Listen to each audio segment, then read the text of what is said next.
السلام عليكم شباب، كي دايرين؟ بخير؟ كلشي مزيان. انا اليوم جيت باش ندوي لكم على طريق ديال تركيا.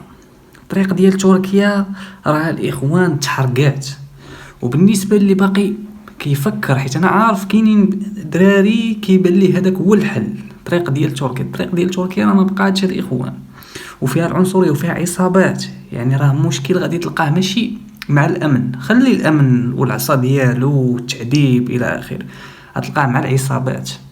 يعني انا ما جبتيش لهم الفلوس ما غيعقلوش عليك، يقدروا يقتلوك في ديك اللحظه. فهمتوا الاخوان؟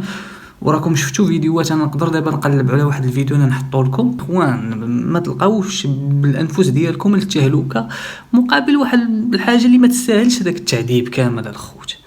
فهمتوني؟ بعد جثامين للحيوانات الا بقى واحد المده طويله في الغابه كتجي الحيوانات كتقدر انها تمحي الملامح ديالهم، ما كنقدروش نتعرفوا عليهم. اكيد راه شفتي التصاور بان كاينين شي ولاد ما عندهمش الوجه. اي حاله جات وشكوا في انها مغربيه او شي حاجه فكيتصلوا بيا، كنضطر كنبقى نحل الثلاجات ديال لي مورك، ثلاجه وكتكون عندي التصويره ديال الناس كيكونوا صيفطوها للاهل ديالهم من المغرب، وكنبقى نشوف واش فعلا انا هاد التصويره اللي عندي هنايا واش هي كاينه تماك في ديك المورك. كثير ديال الشباب كيموتوا في النهر لان كاين واحد النهر كيقطعوا منه، الوغ تما كيموتوا في النهر. ما كنعرفوش حنا دابا السلطات اليونانيه شنو دارت بها. المره غسلت واحد المغربيه، يعني ماشي انا مغسله ولكن كنعاون في التغسيل، كنغسل انا لا بيبار سورتو قبل كورونا كنت كنغسل انا اي بنت مغربيه كتموت هنايا كنغسلها بيدي، يعني كندخل نعاون.